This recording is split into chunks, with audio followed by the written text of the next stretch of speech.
Assalamualaikum warahmatullahi wabarakatuh. Halo semuanya, apa kabar kalian? Kami harap kalian semua baik-baik saja ya. Nah, pada video kali ini kita akan berbincang-bincang sekaligus belajar bersama mengenai materi mapel geografi kelas 10 pada bab atmosfer. Sebelum kita masuk pembahasan, alangkah baiknya kita perkenalan terlebih dahulu ya. Perkenalan, nama saya Edwin Hilda Badra dan saya Ika Febriani. Kami berdua merupakan siswi SMA Negeri 1 Walari dan duduk di kelas 10-2. Nah, langsung saja kita masuk ke pembahasannya ya. Pertama-tama kita mau tanya dulu nih pada kalian semua. Di negara Indonesia ini memiliki iklim apa sih? Jadi negara kita, yaitu negara Indonesia, memiliki iklim tropis. Karena Indonesia berada di garis ekuator atau garis khatulistiwa yang merupakan garis imajiner atau khayal yang digambar tepat berada di tengah bumi di antara dua kutub, yakni kutub belahan bumi bagian utara dan kutub belahan bumi bagian selatan. Karena memiliki iklim tropis, berarti negara Indonesia memiliki curah hujan yang cukup tinggi dan penyinaran matahari juga yang tinggi. Nah, berarti kita sudah sepatutnya bersyukur karena tinggal di negara Indonesia yang memiliki iklim dan cuaca yang cukup seimbang dengan adanya iklim tropis. Ngomong-ngomong tentang cuaca, ternyata cuaca ini merupakan salah satu fenomena dari atmosfer loh. Sebenarnya definisi dari atmosfer itu apa sih? Jadi, atmosfer ini berasal dari kata atmos yang berarti uap atau udara dan sfera yang berarti lapisan. Dapat disimpulkan bahwa atmosfer merupakan lapisan udara yang menyelimuti bumi. Oh, berarti ternyata atmosfer ini adalah lapisan udara yang menyelimuti bumi, teman-teman. Lalu, apakah di dalam atmosfer ini memiliki kandungan-kandungan gas di dalamnya? Tentu saja, pada atmosfer ini terdiri atas berbagai macam gas dengan persentase volume dan kepadatan yang berbeda-beda. Yang pertama yaitu unsur nitrogen yang memiliki persentase volume dan kepadatan sebanyak 78,08%.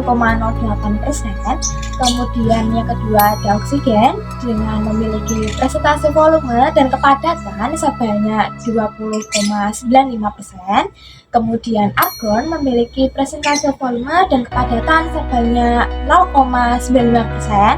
Lalu karbon dioksida memiliki persentase volume dan kepadatan sebanyak 0,034%. Dan unsur-unsur lain seperti neon, helium, ozon, hidrogen, krypton, metana, dan xenon.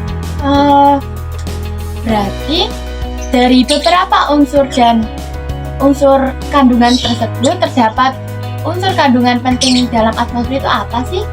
Untuk unsur penting yang terdapat atmosfer, salah satunya adalah uap air. Uap air ini sangat penting dalam proses perubahan cuaca maupun iklim. Uap air yang berada di atmosfer berasal dari penguapan air laut dan air permukaan lainnya, serta proses transpirasi oleh makhluk. Nah, jadi unsur penting dalam atmosfer ini ternyata uap air. Selain berperan sebagai lapisan udara yang melindungi bumi, apakah atmosfer memiliki ciri fisik tersendiri? Ya, jadi atmosfer memiliki beberapa ciri fisik. Di antaranya adalah atmosfer berada di ketinggian 0 km di atas permukaan tanah sampai 560 km di atas permukaan tanah. Lalu terdiri atas unsur gas, debu, dan uap air. Kemudian ciri yang ketiga adalah tidak berwarna, tidak berwujud, dan tidak berbau serta dapat dirasakan dalam bentuk angin. Dapat menyebabkan tekanan karena memiliki berat, kemudian dapat mengembal dan busut karena memiliki sifat dinamis, dan ciri fisik yang terakhir adalah terdiri dari lapisan-lapisan udara yang memiliki karakteristik dan manfaatnya masing-masing. Nah, jadi setelah kita menyebutkan mengenai definisi, kandungan gas, dan ciri fisik, ternyata dalam atmosfer itu juga terdapat lapisan-lapisannya. Nah, terdiri dari berapa lapisan sih pada atmosfer itu? Nah, jadi untuk lebih jelasnya, ini terdapat contoh gambar lapisan pada atmosfer. Atmosfer terdiri dari 5 lapisan. yang memiliki sifat, karakteristik, dan fungsi yang berbeda-beda. Untuk lapisan yang paling atas terdapat lapisan eksosfer atau disebut juga sebagai ruang antar planet dan lapisan yang paling panas. Pada lapisan eksosfer ini berada pada ketinggian 800 sampai 10.000 km. Di eksosfer ini menjadi tempat terjadinya gerakan-gerakan atom-atom secara tidak beraturan dan tempat satelit-satelit batuan bumi berada. Lapisan yang kedua yaitu terdapat lapisan termosfer atau disebut juga sebagai lapisan ionosfer karena sebagian molekul dan atom udara mengalami ionisasi sehingga dapat menyebabkan terjadinya aurora. Lapisan termosfer berada pada ketinggian 80 sampai 800 km yang memiliki temperatur antara minus 40 derajat Celcius sampai minus 5 derajat Celcius.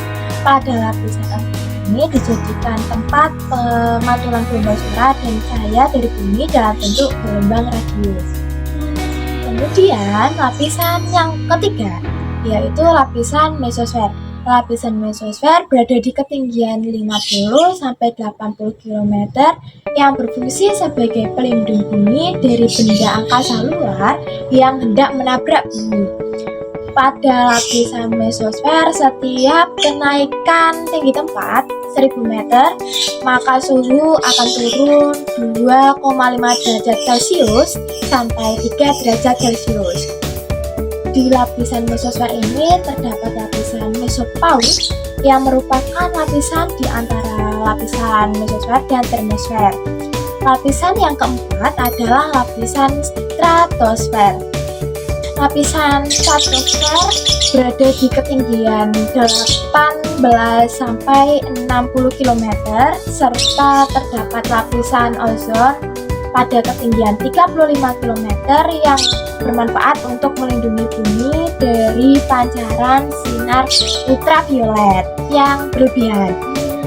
Kemudian terdapat dua lapisan yaitu isotermal dengan ketinggian 11 sampai 22 km yang memiliki suhu sekitar 60 derajat Celcius dan lapisan inversi dengan ketinggian 20 sampai 60 km. Kemudian lapisan stratosfer juga memiliki lapisan stratopause yang merupakan lapisan di antara lapisan stratosfer dan mesosfer. Kemudian lapisan yang kelima yaitu lapisan troposfer dengan ketinggian 0 sampai 18 km. Pada lapisan ini merupakan tempat terjadinya fenomena iklim seperti angin, hujan, petir, dan pelangi. Ketebalan lapisan ini di daerah ekuator sekitar 18 km, sedangkan di wilayah kutub hanya 8 km. Di lapisan troposfer terjadi penurunan suhu 0,6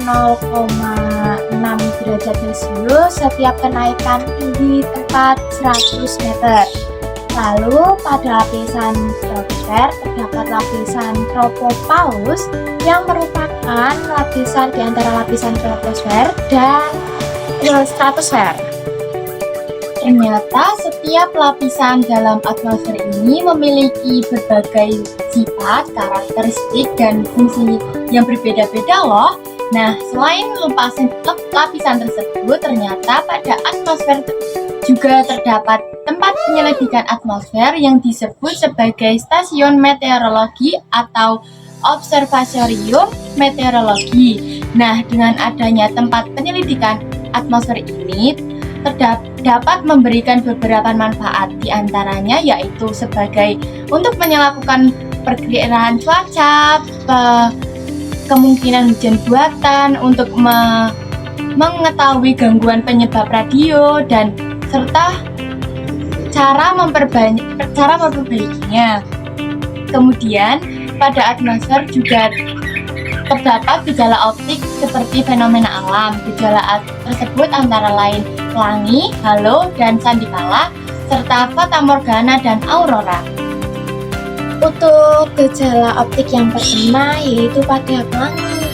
Pelangi adalah gejala optik yang terjadi akibat proses proses pembiasan sinar matahari oleh titik-titik warna air hujan sehingga terurai menjadi bekas warna. Warna-warna yang ada pada pelangi ini sering kita sebut dengan singkatan Magic Binyu, yang berarti warna merah, jingga, kuning, hijau, biru, nila, dan ungu. Yang kedua adalah halo. Halo ini merupakan lingkaran sinar putih yang mengelilingi bulan atau matahari.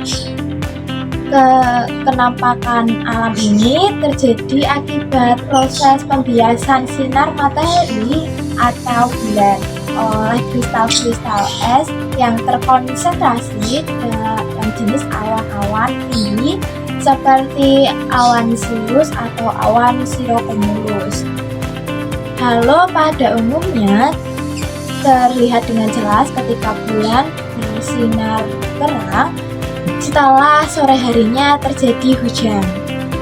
Gejala optik yang ketiga adalah sandikala. Sandikala adalah cahaya berwarna merah kekuningan yang muncul ketika matahari terbit dan terbenam. Contohnya yaitu sunrise dan sunset. Kemudian ada fata morgana. Fata morgana ini merupakan ilusi optik yang dihasilkan dari pembiasan cahaya melalui kepadatan yang berbeda. Fata morgana terjadi ketika tanah sangat panas dan udaranya dingin. Gejala optik yang kelima yaitu aurora. Aurora adalah pita cahaya warna-warni yang terdapat di langit kutub utara dan kutub selatan. Fenomena ini terjadi karena interaksi antara gelombang elektromagnetik matahari dan medan magnet bumi. Aurora yang bersinar di wilayah kutub utara dinamakan aurora borealis, dan adapun aurora yang berada di kutub selatan dinamakan aurora australis. Terdapat 5 tempat di dunia yang paling tepat untuk menyaksikan keindahan aurora, yaitu pada Alaska, Kanada, Finlandia, Norwegia, dan Islandia. Ternyata setelah kita membahas mengenai pengertian, kandungan gas dan ciri fisik, lapisan-lapisan dan manfaat dari atmosfer, ternyata gejala dan juga gejala optik atmosfer, kita selanjutnya akan membahas mengenai iklim dan cuaca. Nah, pastinya kalian sudah tidak asing lagi dengan kata iklim dan cuaca. Sebenarnya cuaca itu apa sih? Nah, ternyata cuaca ini merupakan kondisi atmosfer yang terjadi pada waktu tertentu di daerah yang tidak luas. Itulah sebabnya cuaca dapat berubah-ubah. Fenomena cuaca terjadi di lapisan atmosfer, yakni lapisan atmosfer yang paling dekat dengan permukaan bumi. Indonesia terletak di garis 0 derajat atau disebut juga sebagai garis ekuator atau garis khatulistiwa. Berdasarkan posisi tersebut, wilayah Indonesia memiliki iklim tropis. Nah, iklim ini ternyata bersifat permanen, jadi iklim tidak akan berubah-ubah dalam waktu yang singkat. Dapat disimpulkan bahwa iklim ini merupakan kondisi rata-rata cuaca dalam periode yang panjang, umumnya lebih dari 30 tahun dan cakupan wilayah yang luas. Nah, setelah kita membahas mengenai pengertian iklim dan cuaca, kita selanjutnya akan masuk ke unsur-unsur cuaca dan iklim. Walaupun memiliki pengertian yang berbeda, cuaca dan iklim ternyata memiliki unsur pembentuk yang sama, yakni penyinaran matahari. Intensitas penyinaran matahari adalah tingkatan penyinaran matahari ke bumi. Jumlah energi matahari yang dapat masuk ke permukaan bumi berbeda-beda setiap wilayahnya. Karena hal ini dipengaruhi oleh beberapa faktor, diantaranya seperti sudut datangnya sinar matahari. Yang kedua, perbedaan posisi garis lintang. Semakin rendah posisi garis lintangnya, maka penyinaran matahari akan semakin maksimal. Artinya, negara-negara yang berada di garis lintang 0 derajat seperti Indonesia mendapatkan penyinaran matahari secara maksimal. Yang ketiga adalah relief muka bumi. Relief dataran rendah mendapatkan lebih banyak menerima penyinaran matahari dibandingkan relief dataran tinggi dan pegunungan. Yang selanjutnya ada jarak dari laut. Laut lebih lambat menerima dan melepas panas daripada wilayah daratan. Panas matahari memanaskan udara di sekitar permukaan bumi melalui proses konveksi, adveksi, turbulensi, dan konduksi. Nah, satu yaitu ada konveksi. Konveksi adalah pemanasan secara vertikal. Penyebaran panas terjadi karena udara panas bergerak secara vertikal. Udara yang panas akan menjadi ringan dan bergerak ke atas, lalu ruang yang ditinggalkannya akan diisi oleh udara yang lebih dingin. Dampaknya terjadi pergerakan udara yang menyebabkan angin. Yang kedua yaitu ada adveksi. Adveksi adalah penyebaran panas secara horizontal. Penyebaran panas terjadi karena udara panas bergerak secara horizontal. Gerakan ini membuat udara di sekitarnya menjadi panas. Contoh penyebaran panas horizontal adalah ketika terjadi perbedaan kemampuan penyerapan panas dan pelepasan panas pada lautan dan daratan. Penyebaran panas tersebut disertai pergerakan udara yang menyebabkan terjadinya angin laut dan angin darat. Yang ketiga ada turbulensi. Turbulensi adalah penyebaran panas yang terjadi secara berputar-putar. Peristiwa ini membuat udara yang sudah panas tercampur dengan udara yang belum panas. Turbulensi dipengaruhi oleh ketinggian seperti gunung-gunung, bukit-bukit, dan gedung pencakar langit. Yang terakhir ada konduksi. Konduksi adalah pemanasan secara bersinggungan. Pemanasan ini terjadi karena molekul-molekul udara di dekat permukaan bumi bersinggungan dengan molekul bumi yang menerima panas langsung dari matahari. Nah, molekul-molekul ini yang sudah panas bersinggungan dengan molekul-molekul udara yang belum panas, sehingga berakibat molekul-molekul udara itu menjadi sama-sama panas. Kemudian unsur pembentuk iklim dan cuaca yang kedua adalah suhu udara. Suhu udara memiliki pengaruh yang besar dalam cuaca yang terjadi di bumi. Suhu atau temperatur yang menunjukkan derajat dan panas benda. Mudahnya, semakin tinggi suatu benda, semakin panas benda tersebut. Nah, secara mikroskopis, suhu menunjukkan energi yang dimiliki oleh suatu benda. Nah, kondisi ini disebut suatu wilayah dipengaruhi oleh beberapa faktor, seperti diantaranya satu, sudut datangnya sinar matahari. Sinar matahari yang jatuh ke permukaan bumi terasa lebih panas daripada sinar matahari yang arah jatuhnya lebih condong. Oleh sebab itu, suhu udara pada siang hari lebih panas daripada suhu udara di malam hari. Di malam hari atau pagi hari. Yang kedua yaitu lamanya penyinaran matahari.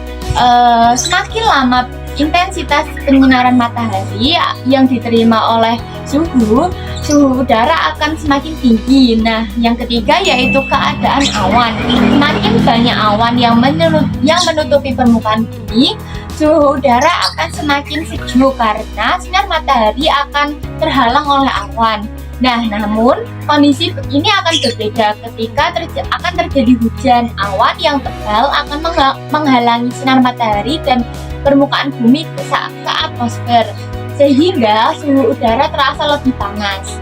Yang keempat yaitu ada ketinggian suatu tempat. Seperti semakin tinggi suatu wilayah, suhu udara semakin rendah. Begitu juga sebaliknya, seperti semakin rendah suatu wilayah, suhu udara akan semakin tinggi. Yang kelima yaitu perbedaan garis lintang. Pada pembahasan sebelumnya dijelaskan bahwa wilayah yang berada pada lintang 0 derajat mendapatkan penyinaran matahari secara maksimal. Nah, tetapi kondisi ini menyebabkan suhu udara di wilayah tersebut terasa lebih tinggi daripada wilayah yang lainnya. Selanjutnya, satuan hitung yang biasa digunakan untuk mengukur suhu udara adalah dalam skala yaitu Celsius, Reaumur, dan Fahrenheit. Serta Kelvin. Alat yang digunakan dalam mengukur suhu udara adalah termometer. Termometer yang mencatat variasi suhu udara dan dalam jangkauan waktu tertentu disebut termograf. Hasil pencatatan ini berupa grafik atau tatanan visual yang disebut sebagai termograf. Nah, kemudian unsur pembentuk iklim dan cuaca yang ketiga adalah tekanan udara. Tekanan udara adalah berat massa udara yang memiliki tenaga untuk memberikan tekanan di permukaan bumi. Tekanan udara di setiap tempat berbeda-beda. Hal ini dipengaruhi ketinggian tempat dan suhu udara.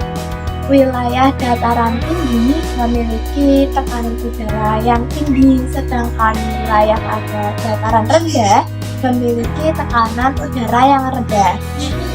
Selain itu, wilayah dengan suhu udara tinggi memiliki tekanan udara yang lebih rendah daripada suhu udara yang rendah. Perbedaan tekanan udara ini mengakibatkan udara bergerak dari yang bertekanan tinggi ke wilayah yang bertekanan udara rendah. Pergerakan udara ini disebut dengan angin. Alat yang digunakan untuk mengukur tekanan udara disebut dengan barometer. Sementara alat untuk mencatat tekanan udara dinamakan barograf.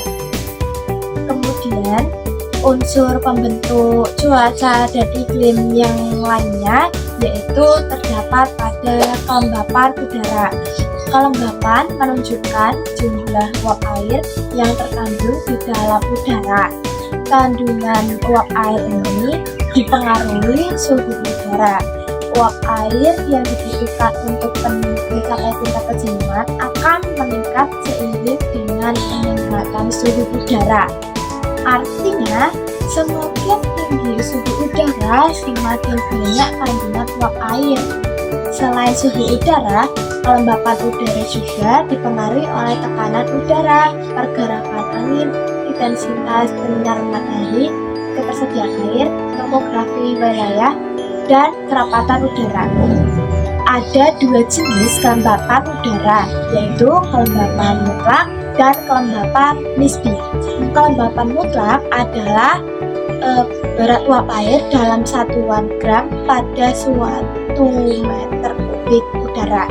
Sementara itu, kelembapan nisbi adalah persentase perbandingan antara jumlah uap air dalam udara saat pengukuran dan jumlah uap air maksimum yang dapat ditampung oleh udara tersebut.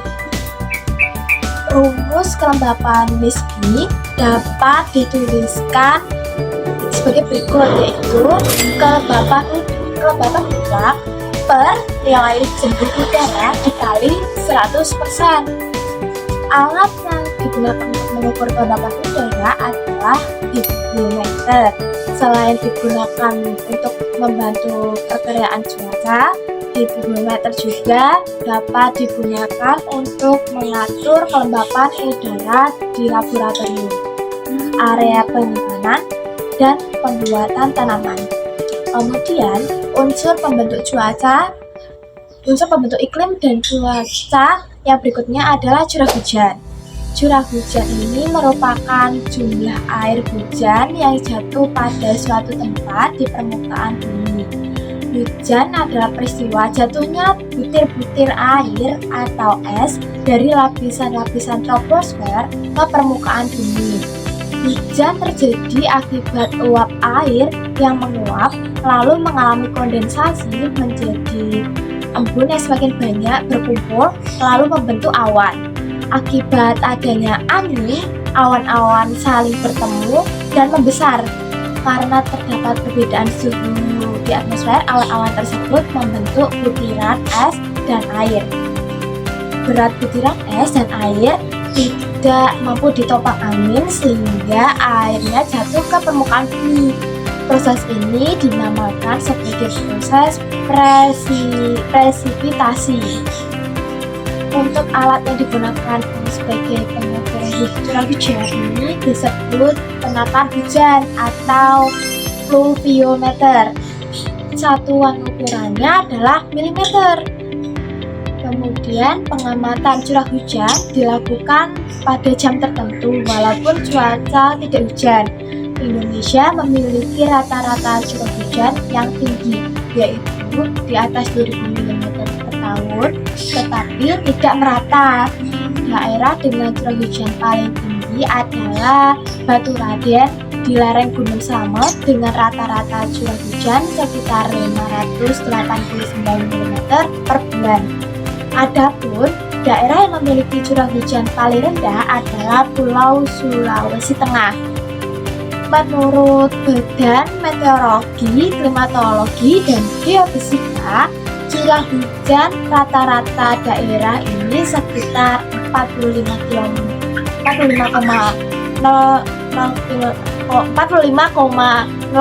km per tahun. Ternyata curah hujan dibagi menjadi beberapa jenis, diantaranya yaitu yang pertama adalah hujan zenital. Hujan zenital ini adalah hujan yang terjadi pada saat matahari berada pada titik zenitnya atau titik puncaknya, atau beberapa waktu sesudahnya. Kemudian hujan zenital terjadi 2 kali setahun di daerah tropis pada 10 derajat lintang utara sampai 10 derajat lintang selatan, dan sekali setahun di daerah lintang 23,5 derajat lintang utara sampai 23,5 derajat lintang selatan. Hujan zenital terjadi ketika massa udara yang banyak mengandung uap air naik secara vertikal. Kemudian massa udara ini mengalami penurunan suhu, akhirnya terjadilah kondensasi dan terbentuklah awan konveksi. Dari awan konveksi ini turunlah hujan zenital. Pada batas tertentu, hujan dapat terjadi secara mendadak dan disertai dengan petir. Yang kedua yaitu hujan orografis. Hujan orografis adalah hujan yang terjadi karena gerakan massa udara yang mengandung uap air terhalang gunung atau pegunungan. Akibatnya massa udara itu bergerak naik ke atas pegunungan. Temperatur udara menurun dan massa udara tersebut terkondensasi. Kemudian turunlah hujan yang berhadapan dengan arah datangnya angin. Udara yang naik akhirnya turun ke sisi lereng di belakangnya yang disebut dengan daerah bayangan hujan. Jenis hujan yang ketiga yaitu hujan frontal. Hujan frontal ini adalah jenis hujan yang terjadi karena massa udara panas dengan massa udara dingin bertemu. Ketika massa udara yang suhunya berbeda ini bertemu, kedua massa udara ini memiliki kerapatan atau densitas yang berbeda dan tidak mudah untuk tercampur. Batas antara udara panas dan udara dingin disebut dengan bidang front. Pada bidang ini terjadi kondensasi dan terbentuklah awan badai siklon yang kemudian dijatuhkan sebagai hujan frontal. jenis hujan ini terjadi di daerah lintang sedang, yaitu 35 derajat lintang utara sampai 65 derajat lintang utara, dan 35 derajat lintang selatan sampai 65 derajat lintang selatan. Kemudian ini ada beberapa contoh ilustrasi mengenai jenis hujan. Yang pertama adalah ilustrasi pada hujan zenithal atau konveksi. Kemudian yang kedua adalah ilustrasi hujan orografis. Ya, dan yang ketiga yaitu ilustrasi pada jenis hujan frontal.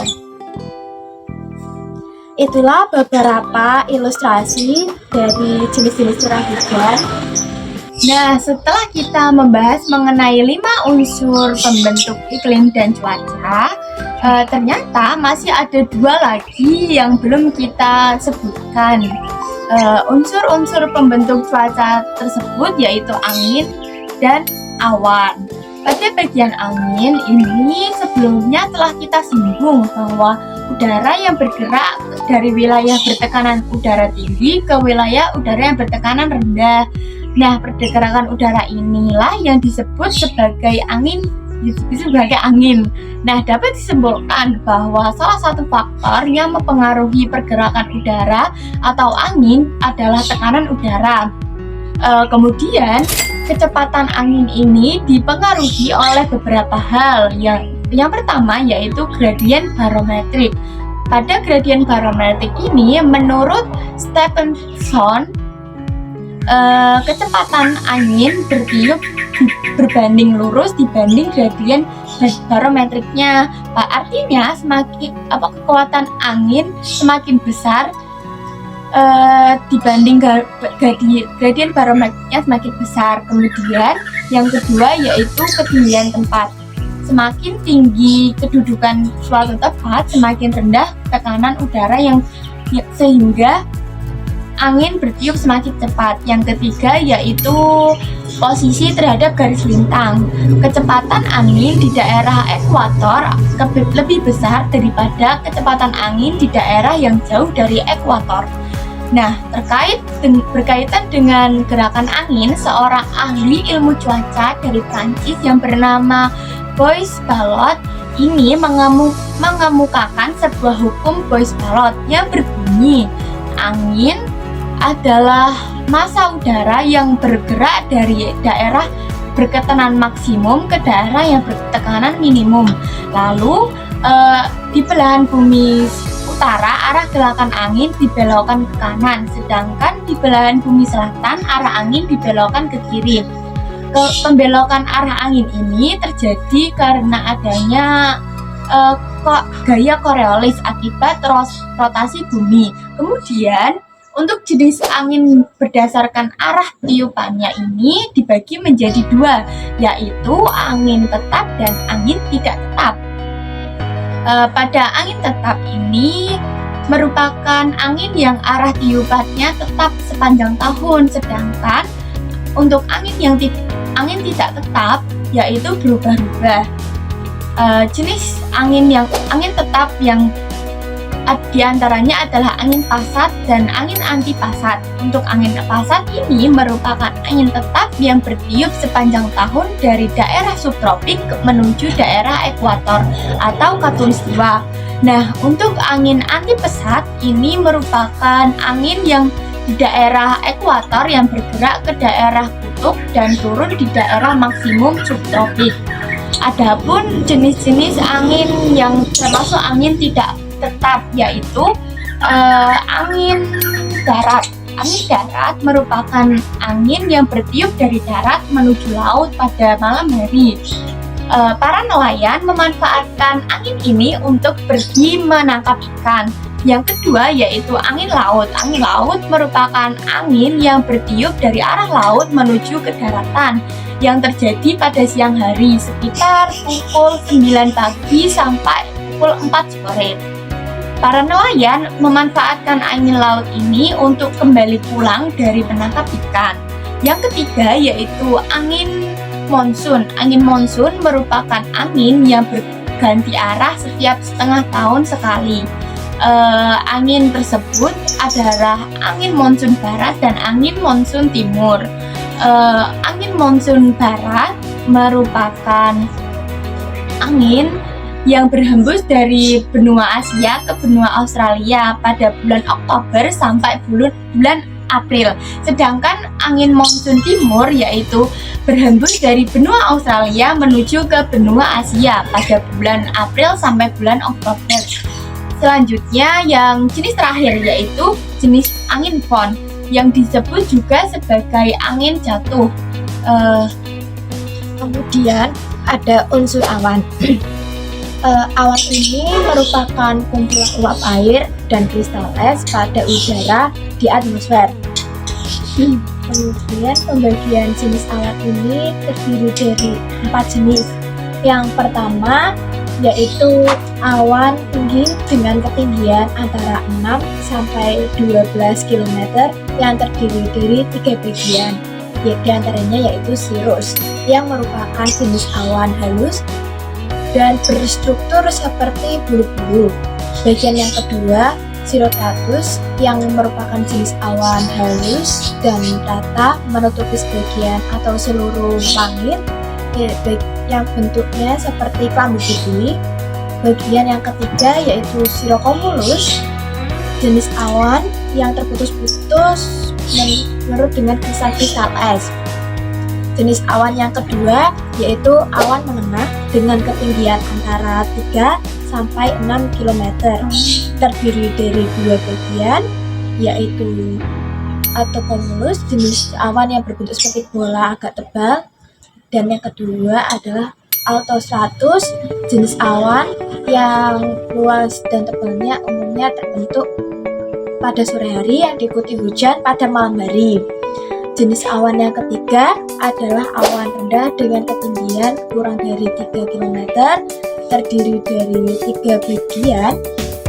Yang pertama yaitu stratocumulus yang merupakan jenis awan berbentuk seperti bola-bola dan sering menutupi langit. Bagian yang kedua, stratus, awan jenis ini yang rendah sangat luas, dan lalu bagian yang ketiga adalah nimbostratus yang merupakan jenis awan yang bentuknya tidak menentu.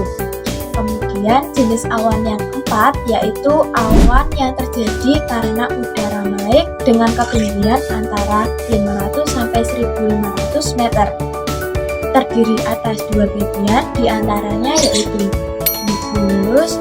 Awan ini mengandung kristal es dan bagian puncak-puncak yang agak tinggi. Bagian yang kedua adalah cumulonimbus yang merupakan jenis awan yang dapat menimbulkan hujan dengan kilat dan guntur yang bervolume besar. Nah, dari pembahasan kita tadi dapat disimpulkan bahwa atmosfer memiliki beberapa ciri fisik dan fenomena alam. Nah, pada salah satu fenomena alam atmosfer yaitu iklim dan cuaca yang memiliki unsur pembentuknya masing-masing. Sekian pembahasan dari kami. Mohon maaf apabila ada kesalahan, baik disengaja maupun tidak. Dan terima kasih karena telah menyaksikan. Semoga bermanfaat untuk kalian semua.